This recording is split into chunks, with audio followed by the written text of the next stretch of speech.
Sweet. Okay, good to go. All right, folks, welcome back to another episode of the A Life Well Lived, a Physician's Guide to Wealth podcast. Today we have a very, very special guest, friend and client of I Am Wealth, one of our founder and business partner, Jeff McPherson's best friend. If you want to see an absolute show at the gym, you should watch those two work out at 6 a.m., but we'll save that for another podcast. Yeah, yeah, for sure. But Todd, thank you so much for being here. Todd's wonderful. He is the spouse of Amy Spencer, who is a surgeon in Grand Rapids, Michigan. And Todd, we're just so grateful to have you here, man. Thank you so much, James. Pleasure to be here. I appreciate the invite, and I'm honored to speak with you this afternoon. It's April 8th, 2024. So let's make it a good day. Let's make it a great day. And outside of the gym, outside of being a great father, a great spouse, Todd actually officiated Jeff's wedding, our founder, and I just want to say you did a fantastic job. So we're Thank, lucky to have thank you. such a strong speaker here with us Thank right you. now as Thank well. you. Yeah, that's awesome. One fun question out of the gate. We have a solar eclipse today. You're kind of an outdoorsman yourself. Any plans or intentions to watch it, or do you not even know it was happening? Oh my goodness, man. There's an echo chamber going on right now on social media about the eclipse and everything surrounding the eclipse. It's peak eclipse in Ada, Michigan at 3:11 this afternoon, which just happens to be one of my favorite bands ever. So it's easy to remember. So yeah, I don't have any giant plans for the eclipse. So no, I mean, I will kind of try to look at it safely, but I didn't get glasses. So there's no Okay. glasses on it. Yeah. Okay. Okay. Just thought that'd be a fun little icebreaker. Wasn't sure Yeah. if you had any like intense plans, No. sure if you're out west, you'd scale a mountain and go look at it or Got to get something. closer. Always got to get closer. Oh, that's funny. That's Yep. funny. Oh, this is Yep. gonna be fun. Cool. Well, yeah, let's jump in Okay. and we'll just have a ton of fun here. Good. So yeah, of course, just want to start a little bit with your story, your Mhm. journey, your perspective being, the spouse of a physician. Mhm. And just remind me, how many years are you guys into your medical journey together? So it would be we met in 17, so it'll be coming up. What is that? Basically 16 years Okay. ish. Okay. Yeah, Okay. 16, 17 years. Yeah. Wow. Okay. Okay. Yeah. And was Amy in med school? Was she in training? Remind me. Yep, yep. So Amy was in residency I think she was in her third year of residency at Detroit Medical Center through Wayne State. So she did her residency through Wayne State. And so she was living down in Detroit, and I was in Madison Heights. And so she found me online. We did go to the same high school back in the day. No Um, way. I don't know if so I knew she that. found, yeah, that's the way she found me was online. It was through MySpace. I had a pretty killer MySpace profile at the time. And so she DM'd me and said, "You want to go out for coffee?" So little did I know that she didn't have any time and that, we were both working at the time. And so it was great. We went out, had a great time, kind of hit it off. It wasn't like we really spoke a lot in high school. But yes, but we knew a lot of the same people, and our moms were actually born on the exact same day. So that's already the stars aligning there. So we kind of knew, when you're like, wait, your mom was born on that day? What year? Like, what? Where would So kind of just straight up spooky things were happening right off the bat. Wait, same So year as well with your same moms? same day, yes, same Oh day, my oh my goodness. same state, That same mu day, yeah, that must same be like an year. in-laws cheat code. Automatically get your in-laws to love each other. That's when yeah, that's one of the things. That's when you're like starting to check off the boxes of when your moms were born on the same day. So yeah, we hit it off. Just enjoyed spending time together, and So, and she was super busy, right? I mean, she was in Mhm. residency. She's every third day, on call Q3 a lot through residency. Um, Doing all of her different rotations through the surgery rotations, so she's just drinking from a fire hose in terms of residency. And so it's not, to be able to even date someone when you're on call Q3 is kind of wild. um and I called when she was on call, I called it Todd time. Like, I had my own time, and it actually worked well for us, that um it actually gave us, time enough to realize that we to cherish our time when we did have it together. Mhm. uh just getting to know each other. So that was like Detroit circa 2007. Okay. um and so Madison Heights, Royal Oak, that time frame. So yeah. Yeah, yeah. And tell us a little bit more, I guess. I know your story, right? 14 years is hard to pack into one question. But Hmm. yeah, maybe just what it was like when the two of you first kind of, got started, or maybe when you took your relationship to the next level, got married. I forget like when exactly that was too, but Hmm. maybe just some of like the key lessons that you learned being a medical family, because I'm sure like Hmm. not, having no prior experience being with a physician and catching someone in the middle of training working 100-hour weeks, I'm sure like a lot of challenges presented themselves. So maybe share, yeah, maybe just some like key lessons that you've learned over Hmm. the years or during that time period. I always like Hmm. to ask too, like, what's the number one thing you learned about yourself while in training? And of course you didn't go through training, but you did from the perspective of in a Hmm. relationship. Any like key takeaways or anything else that you'd like to add to the story? Oh wow. So we were married in 2008. Okay. Moved And quick. yeah, I mean, when you know, you know. Um, and so it was one of those things where after we decided to take the next step and get married, we were, the first is like, how are we gonna go on a honeymoon? Like, when is that gonna happen? How do you schedule vacations when residency is happening? Mhm. So being intentional with our time, we were, starting to calendar plan, in terms of time. That time resource was so valuable together, as well as, so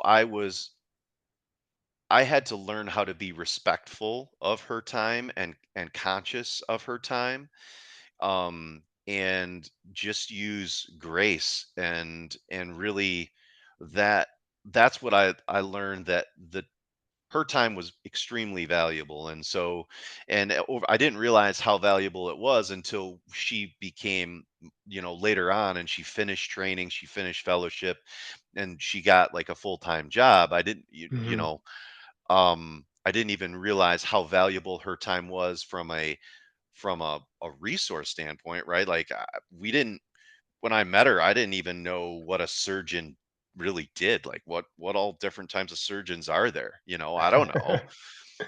So Mhm.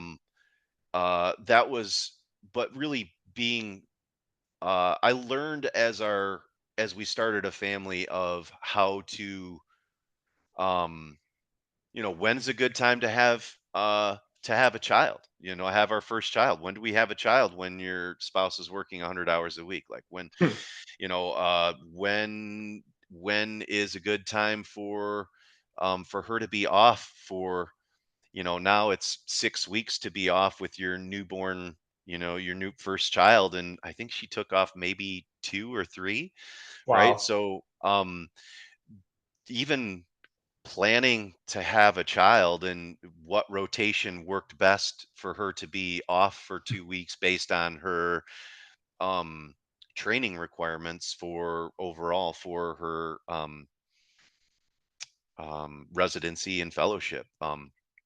So those were, like, when to take vacations, when to have children. um those are challenges.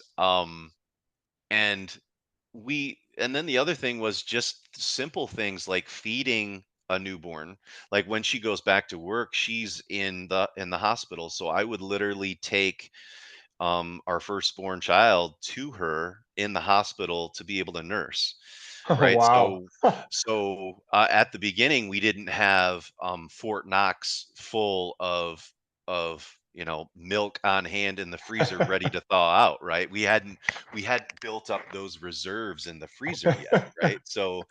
Um, so having those there were no reserves, so we had to build those reserves. And so I went right to her call room, with our Wow.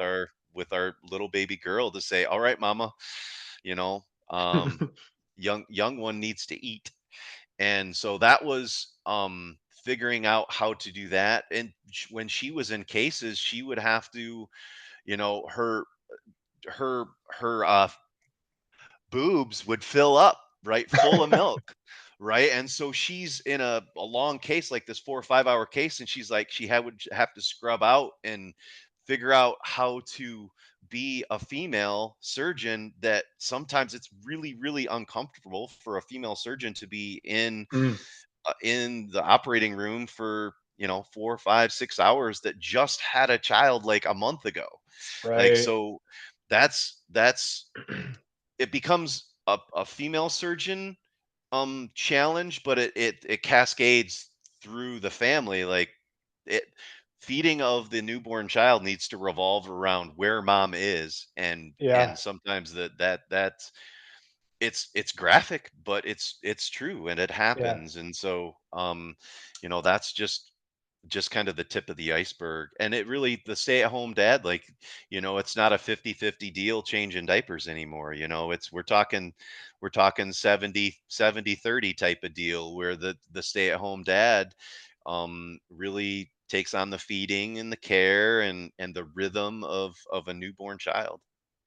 Yeah. A lot of that stuff I've never even like thought about before. So I appreciate the full blown transparency. And of course, Hmm. we're not here to like, fluff around or blow smoke Nope. or anything like that. Nope. That's just like the reality It of what is. you went through as a It is. family. Yep. I know you're very thoughtful and intentional about things that are, important to you as a person. And I Hmm. heard you, say in how you just answered that question, you use the word intentional, you use the word grace, you use the word respectful. Hmm. So maybe we could unpack those a little bit further. Like what does being intentional mean to Todd, either Hmm. to you as a person or from the perspective of like being in a medical family? And I know you talked a little bit about it. Is there anything that you'd add to that? Um, oh man.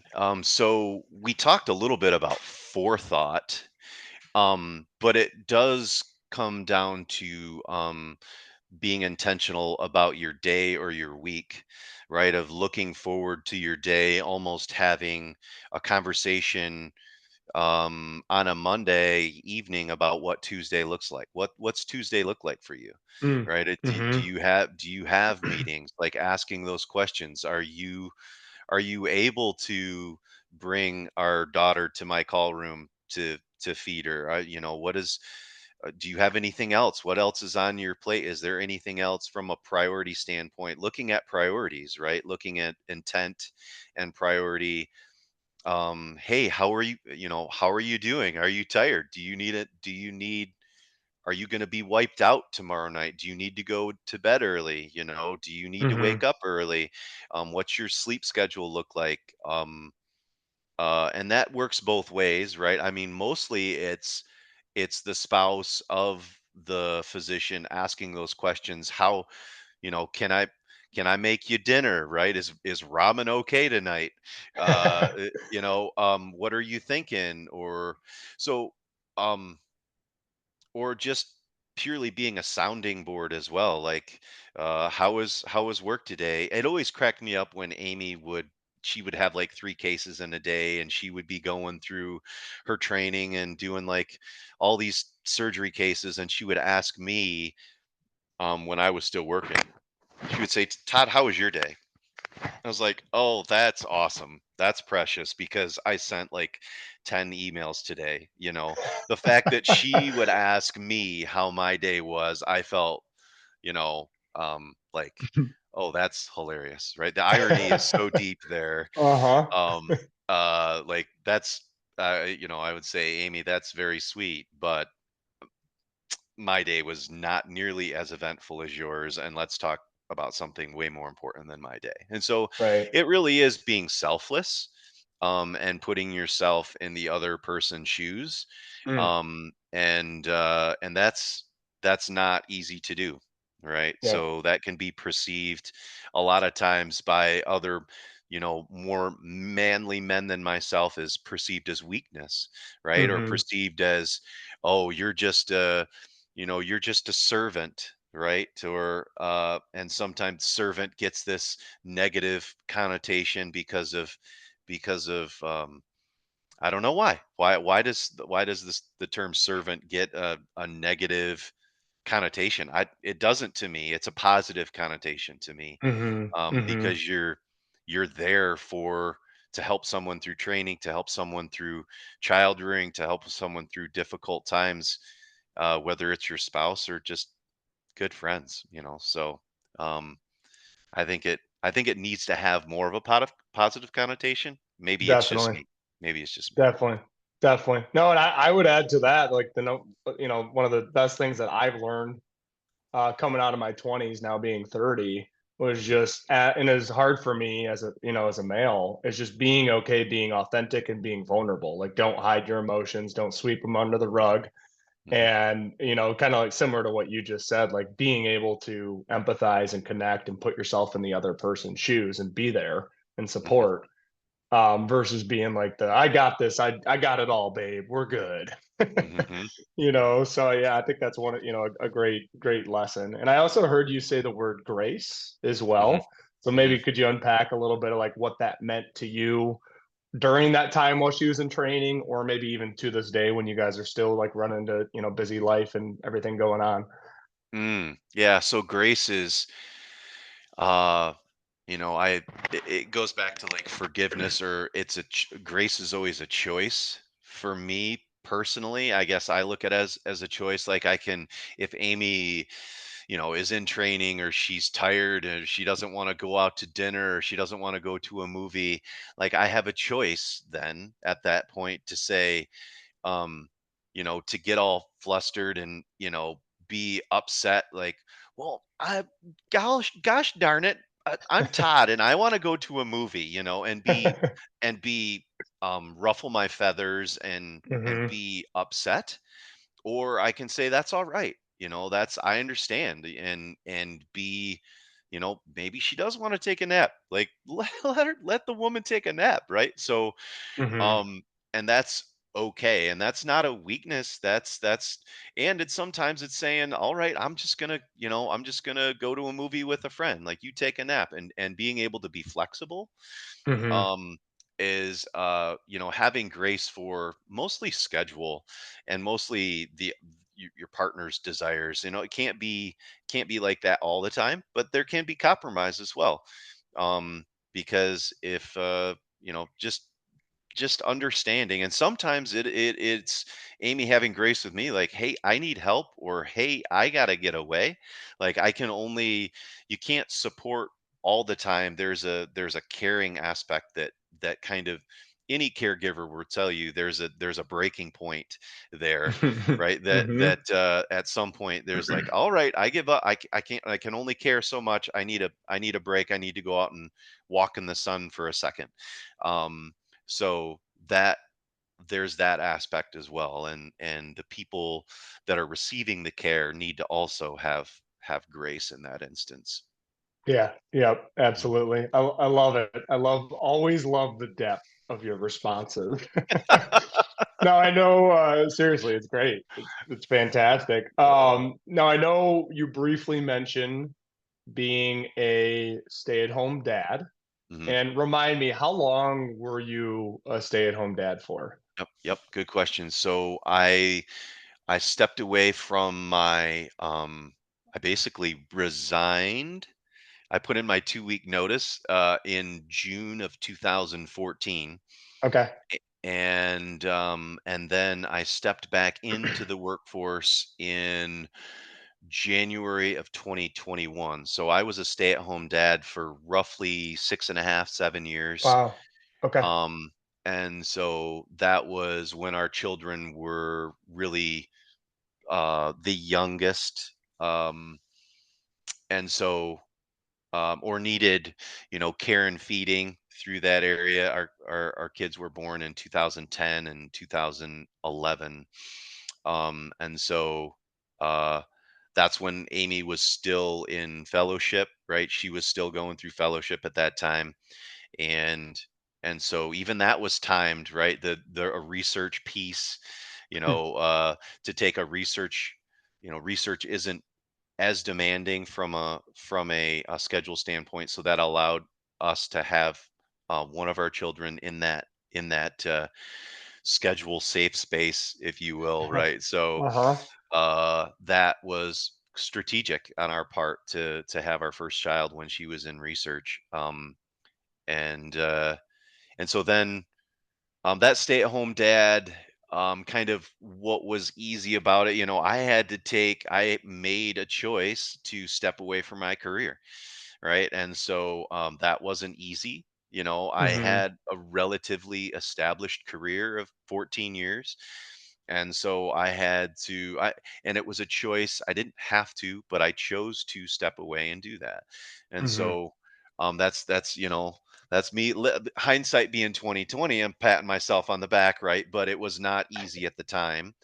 Um, but I think looking back, I'm proud of myself for being able to put the family's needs in front of my own. And so um and I'll always be proud of that, right? So being some some people would have the outside perception of stay-at-home fathers, be like, wow, that guy's a deadbeat. What does he do Hmm. all day? Or what is, what's that guy doing? Why doesn't he have a job? Or I even remember Hmm. my grandpa saying, hey Todd, when are you going to get a job? Oh, And that wow. that kind of cuts Yeah. deep a little bit, right? Like, I don't want to be perceived negatively by the people in my family that I love dearly, right? So Hmm.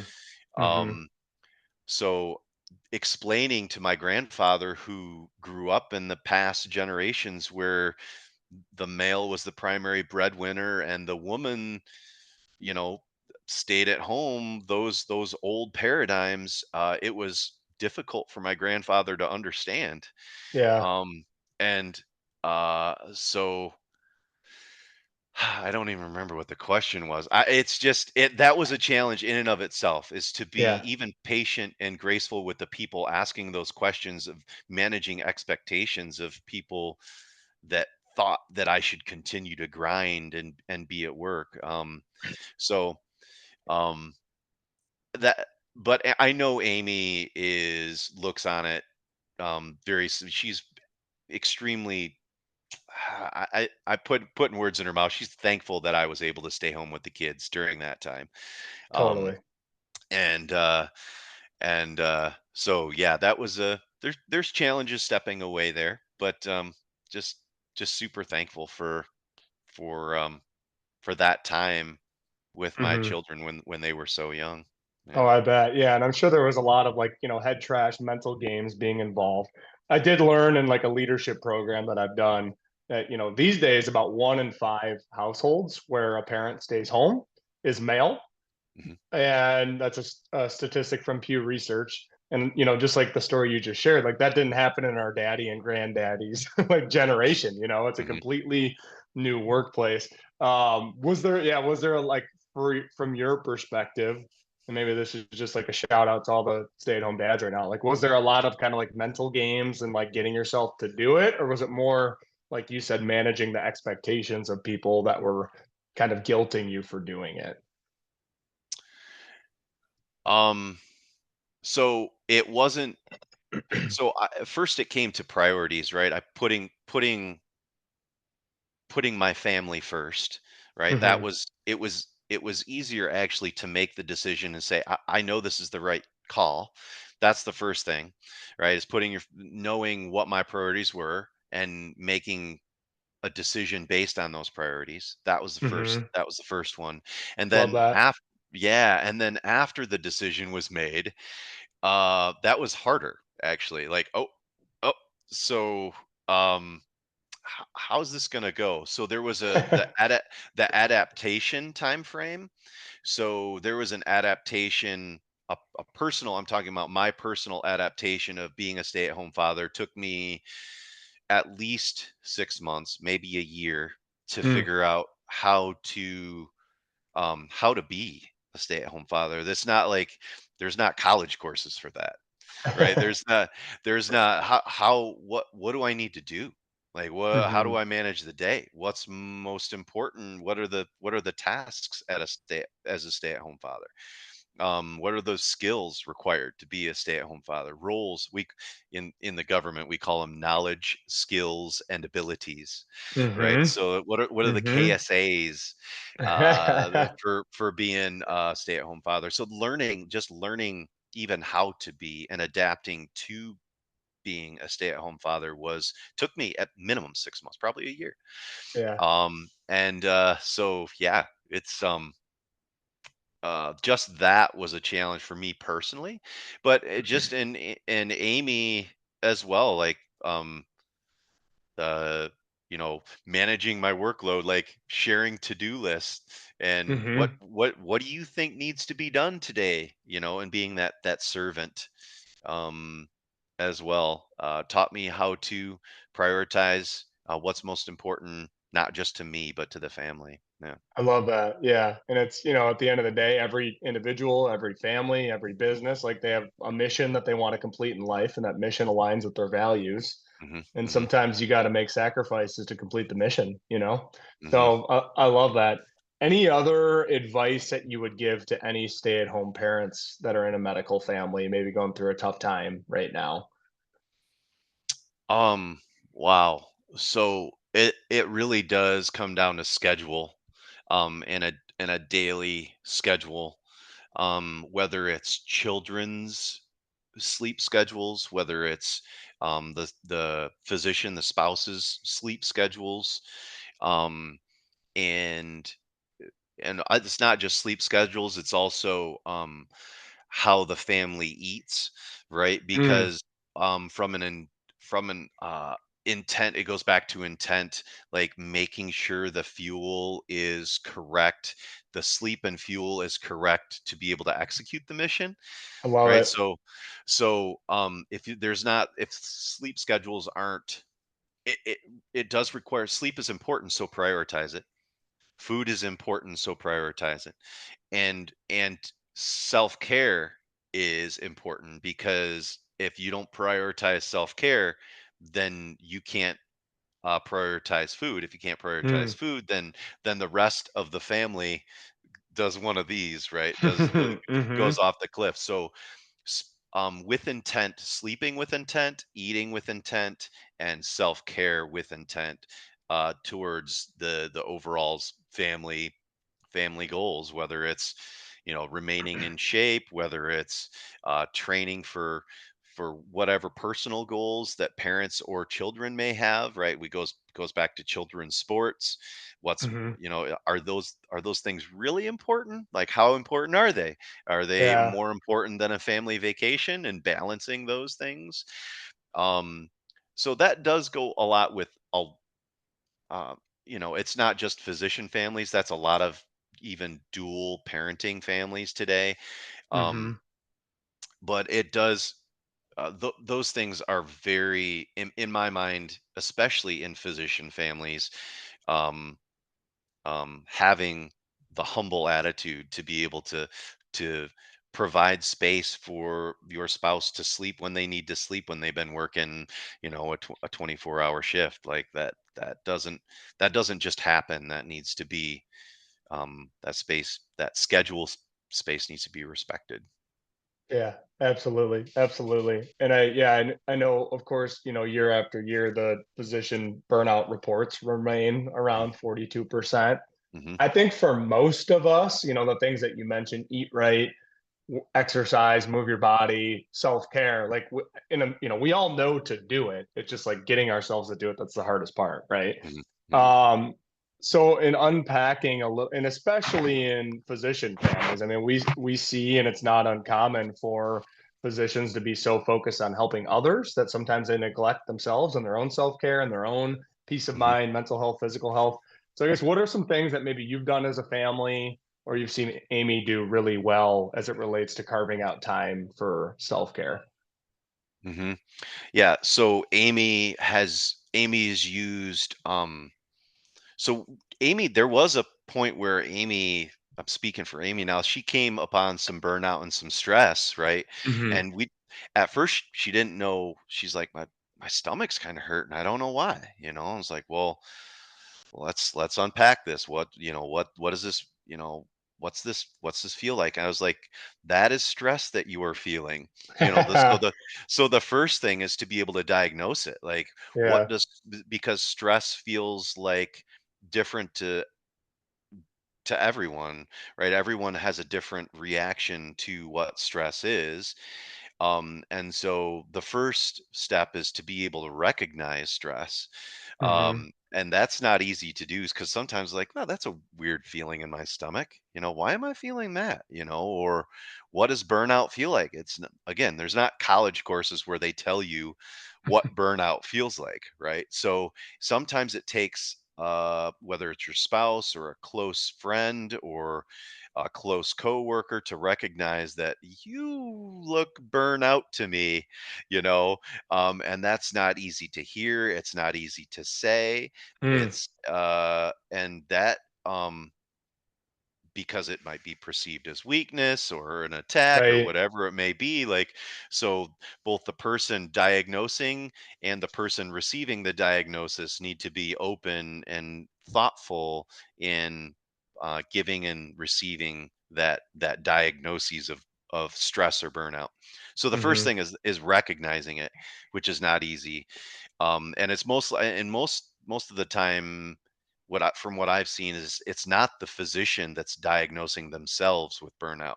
That doesn't that's not happening, right? So it's physicians can get into their own little bubble and say, "Oh yeah, we're not burnout," but it takes someone outside of their bubble a lot of times, whether it's, um, their team leader or someone else in the hospital or someone within their friend group or their close family member, whether it's a, you know, um, and some, for us it was me, right? For Hmm. So that would be, a pointer for the stay at home spouse, is to recognize, be that person that's not afraid to address stress and burnout with your significant other.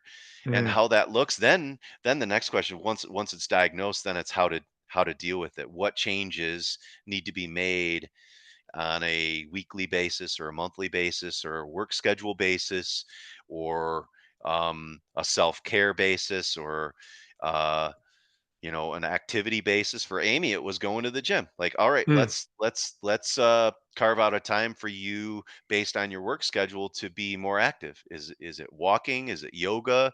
Is it meditation? Is mhm. it, um Amy used the mindfulness app on her Oh, phone, yeah. just like to sit down in the sauna for like 5 minutes and be like,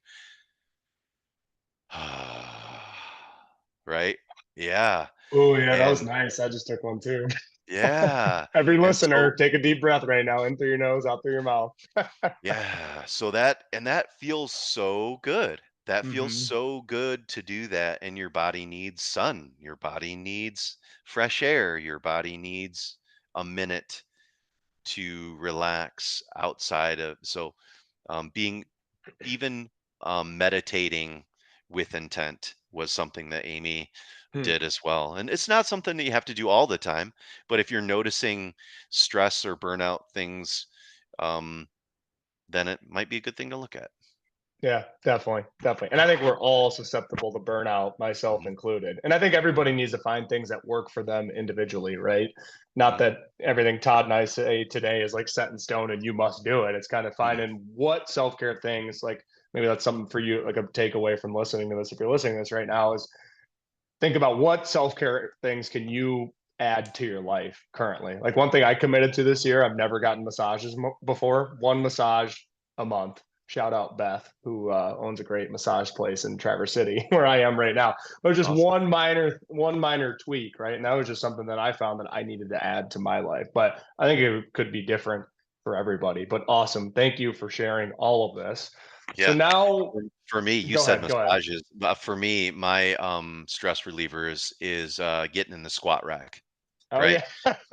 Squat rack, being in the squat rack, being on the deadlift platform, those keep me like mindfully grounded, physically, emotionally, mentally, right?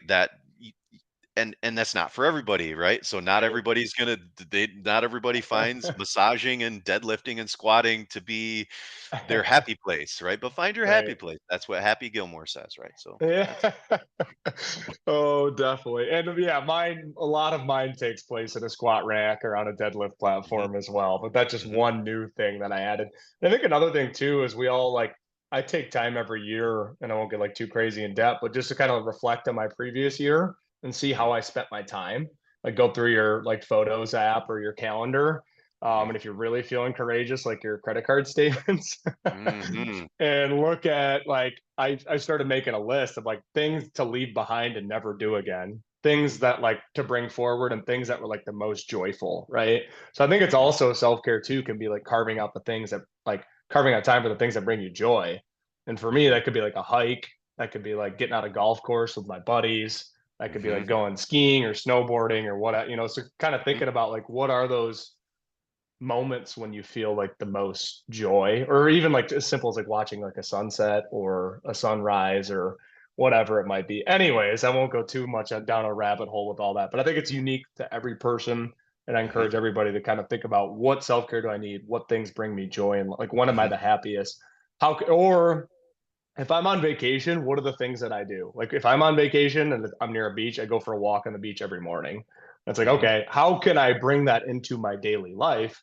I remember I did listen to a podcast, someone talked about that during COVID. And then I just started going for walks every day. And now 4 years later, I still go probably on 1 to 2 walks a day. And it's so joyful. So, anyways, maybe that's another thing to think about. Like what's your vacation state of mind? What are you doing? And how can you bring that into your present mhm, life? Maybe not like margaritas and chips and guac every day at noon, but mhm, But mhm. so, anyways, all right, transitioning now. So, Yeah. kind of like present life with where you guys are currently. Once again, Mhm, being a family in medicine, the spouse of a family in medicine. mhm, There's probably a lot of like internal delegation and things like that that need to happen to like being a busy family, personally, professionally. Kids mhm, have different activities. Amy's working. You're now working. You have to make key decisions in a variety of different areas of life, like, even like money, things mhm, like that. So what kinds of things would you say? And I know you've talked about time and like creating time and space in the past to have important conversations on key topics, but mhm, what kind of things would you give advice on that like work really well? Maybe what's been challenging, any key lessons that you've learned over the years? And maybe you've already answered some of these questions, but would just be curious to see if mhm, there'd be more in kind of the current day-to-day life. mhm. So I, that's a huge question, and I'm going to break it down in terms of resources, right? So Okay. in terms of resources, there's the time resource, and then so there's the calendar resource and all of the things that need to be done, and then there's the dollars and cents resource in terms of Mm, uh, and who manages that, who takes that responsibility on. And so there's bound to be conflict in each of those resource categories, right? Like I want to go to Florida, no, well, I want to go to Colorado, right? Or you need to get the kids from school tonight, right? In terms of the calendar resource piece of who's going to take the kids to swim practice, right? So there's the calendar resource and managing conflicts within that. And then there's the dollars and cents, the funding, the I call it dollars and cents resource, and there's bound to be conflicts in that. And so mhm, managing conflicts within those two resource buckets is the way I look at it. Um, and so let's focus on um, probably the dollars and cents one first. So first, the way it works for Amy and I is just delineating roles and responsibilities. Like Amy says, I am not good with funding dollars and cents stuff. Right? She was trained how to take out gallbladders, not like not create a budget, right? So luckily my dad taught me how to create a budget when I was young. Hmm. And so that's we I established the family budget before was even involved with with uh, um I am wealth. And because I had the budget on an Excel spreadsheet, I thought I was ahead of the game, like, whoa, like that's awesome. Creating a budget is kind of the first step. Right. And so Amy saw that I had a budget, and Amy's like, wow, that's awesome. My husband can create a budget on an Excel spreadsheet. Pretty He's like, sexy. oh yeah, well, that guy really knows what he's doing. So I had her like I was already um the de facto dollars and cents guy, just because I knew how to work Microsoft Excel, right? So, which that doesn't come with it, but I was not trained in dollars and cents in investing either, right? I just knew how to work Microsoft Excel a little bit better. And Amy's like, sure, yeah, take it. And so that was the first thing, is roles and responsibilities. And then the other thing was just being transparent, right? So there Mm, has to be trust between I was going to say Amy and I, but any husband and wife, any physician, there has to be a trust factor there. Like, you know Amy has to know that I'm not squirreling, $100 away every month into a super secret fund that I'm going to use to buy, let's just say, ammo, right? mm. So I'm not going to go out and buy beer or whiskey with this super secret fund. I don't have super secret funds, right? So don't be secretive with your spouse, right? Is number one. Be completely transparent. Yeah. um that seems logical to me, but it might not be logical to everyone, Mm, right? So, um, secrets are no good in a marriage, right? They fester, and so secrets aren't good. And so hmm. trust. So trust is number one, and then transparency. Like, look, this is what this came into our account. Having Just because I manage the dollars and cents doesn't mean I can't force Amy to say, hey Amy, look at this bank statement, or hey Amy, look at this investment statement, or hey Amy, what do you think of where we're gonna, would like your input here. Even though I have the primary role of the dollars and cents manager for our family, it Hmm. doesn't mean that I take it and I create a bubble around it, and that I don't ask her for input or don't share the transparency aspect with her. And I think she appreciates that. And sometimes I don't really think I need feedback, but I like to just have a conversation with her about it, right? Just to let her know that she can trust me, Yeah. right? Um, and so uh and then at some point, Amy said, "Hey, Todd, so I know you like being the dollars and cents manager, but shouldn't we be investing? Like, shouldn't we look at this whole family financial thing from more like holistic type view? What do you think about hiring a financial person to look at it?" I'm like, "Oh, I'm doing this, right? I'm doing this, right? I want to do this."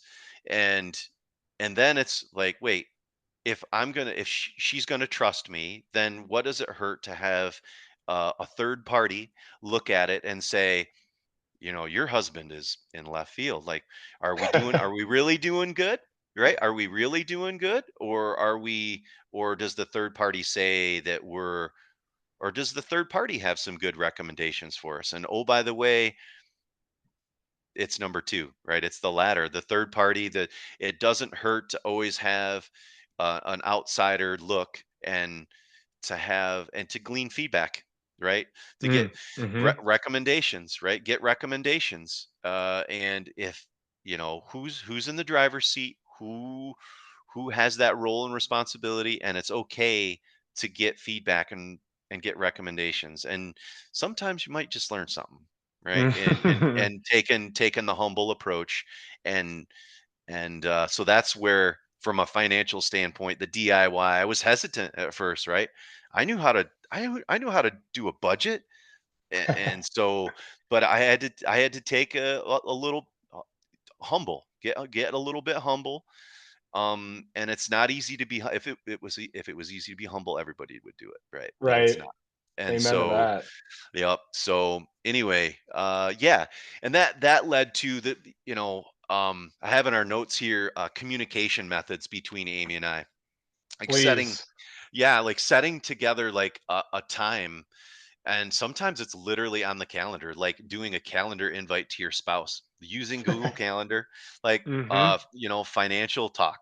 Like these are the things, these are the things I want to talk about, and kind of doing it almost like a business, like business 1, 2, 3. Hey, I want to talk to you about investments. Hey, I want to talk to you about vacations. Hey, I want to talk to you about rainy day fund, right? Whatever the financial topics are, to say, looking for your feedback, decisions here. These are the things that I think we could do. We could do this, or we could A, B or C, or a mix of the three. Like how are we going to do it? And so, um, setting that time aside is, when they're not tired, when your spouse isn't like dead tired, when your spouse has high blood sugar levels, right, where they're not going to be argumentative, right? So timing that with your spouse when uh they're receptive to it, they know.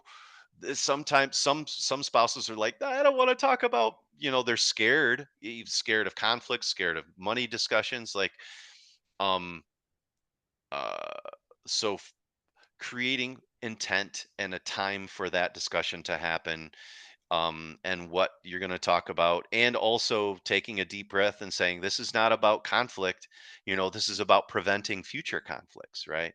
And meeting our long-term goals. And so we need to have the short-term conversation, and let's not argue. If we start to argue, let's step back, let's change topics, change subjects, put it where we don't agree. Maybe we separate, step back, we write what our goals are, like this is where I think our goals are, and going, kind of stepping back and writing them down sometimes is a good way to Mm. solve conflict. Um so that's if sometimes that needs to happen. So yeah, sometimes one spouse wants to buy a farm, and sometimes one spouse wants to buy a beach house, right? So getting those long-term um objectives aligned is sometimes the hardest part. Yeah, yeah. There is so much in that answer. Maybe rewind if you're listening right now and go back because there is so much in there. Well, one, I always love saying, like, because all of us, right?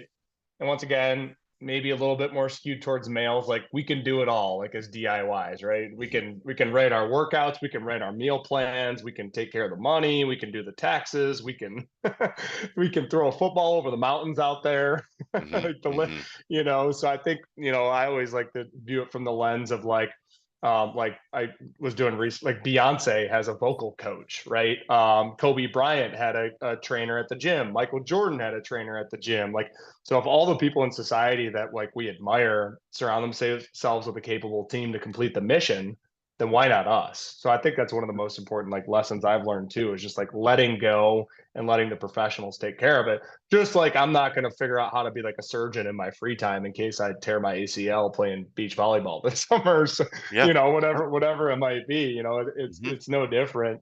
Um, and then I think let's see here. Thinking about oh, were you gonna say, I know you were talking about the different resources. You started talking about money and then you were gonna talk, was there anything to add with time? Or you So might have talked, I think you might have added, or anyways, yeah, go. I touched on it briefly, but there's time. So time resources can be, th- those are really solved with expectations, but there can be long and short, um, excuse me, intent with Hmm. time as well. Like um, vacations come to mind, but also just children's schedules, just family schedules. Those are all things that um, that time resource, um, as you do, as I guess I should I should say we, as we have been, Amy and I have been better at managing our dollars and cents resources. Now we're almost more focused now on that. We can It allows us to focus more on the time resource. And that Mm-hmm. time resource is actually, we're making time investments with people that we want to spend time with, mostly family, right? So Mm-hmm. we're looking at um it, and I call them time investments for a reason, because that's what they are, right? So, um, who is it? Who do you most want to spend time with? Who do you want to surround yourself with? Um, who needs you, right? Who doesn't need you? Who doesn't want to see you? Mm-hmm. Uh, and there's all of those questions, because then time becomes an extremely valuable resource, um, when you look at the totality of a life well lived, right? So Way to uh, tie that in. I love that. Hey, there time's we the go. one thing we can't get more of. We can always make That's more right. money. Can't, That's so right. you got to be really, really intentional Hmm. about it. Hmm. And then I know we're getting close to the end here. A couple more quick questions. If Hmm. you could, and everything you're sharing has been great. Thank you so much. A pleasure. If you could give advice to young Todd and Amy, and Mm, or perhaps a physician who might be maybe struggling right now, maybe they're in training or maybe they're 20 years into their careers and attending, but mhm, what would be the key lessons you wish you could have known when you and Amy first got together in training that you mm, know now? And then mhm. I'll ask you, one being just like overall life principles, and then one being anything that you would add about money. Um, so life principles. So I mean, the one thing, I'll go back to the stress thing. Like, we didn't know. Um, learn so Learn yourself well enough to be able to recognize stress and burnout, Mm. and depend, even give someone in your life that role to say, hey, will you let me know if I ever look tired to you, Hmm. or will you please be open with me? It's almost like having a battle buddy in the military. They call it having a battle buddy, right? But it's a spouse, or sometimes physicians don't have spouses, right? So i- whoever it is in your life, designate someone. Learn yourself enough to know what stress and burnout feels like, and if you don't know what it is, designate someone to be that person that can recognize that in you, and don't let it get too far, because um stress kills, right? I mean, it literally, you're gone. And so, Hmm. that's not a life well lived, is when you're stressed out, when you're burned out. That's the opposite, right? You can't allocate your time correctly. You can't allocate your resources correctly. You feel overwhelmed. And that overwhelmed feeling then causes stress, which is good for no one, not your family, not the people you love, not the team you work with. So, um, that's what I would say, is learn what stress feels like to you, and learn how to cope with it, because like you Hmm. said, stress feels different to everyone. Burnout feels different to everyone, and how they manage those things is different for everyone. And so, that's what I would say to our young, because without those things, um, your career could go south pretty quick, Yeah. and nobody wants that. So, um, and I forget what the second part of Oh, the just question. anything money, financial. Oh, financial wise. If you could give So, yourself young Todd advice young and Todd, Amy. yeah, yeah. So what I learned most from I Am Wealth, um, is to make it automatic, right? Mm. So, I like this whole automation. Like, use automation and put it on your side, right? So whether that's automated financial movements, the more you can automate in your financial life, the more you can use your time resources towards things that matter, Mm, right? mhm, So um, that automation piece is was really strong for us and something that I didn't have in place. So using automation as early as possible in your financial, whether it's saving for retirement, whatever it is, those automated investments, those automated funding movements between accounts, um, set it and forget it. Set it and forget it. Look at it when you need to. Make adjustments when on a quarterly basis, or mm, whenever mhm. it suits you. Um, but yeah, that's the biggest thing that I wish we would have been doing. I wish I would have been doing since I was, you know, 14. I should have been doing it when I was 14. Right. So yeah. Yeah, yeah. But of course, we all just learn in life from our failures and mistakes. So now we Yep. get to pass it on to others. I Oh wish I was doing it when I was 14 too. yeah.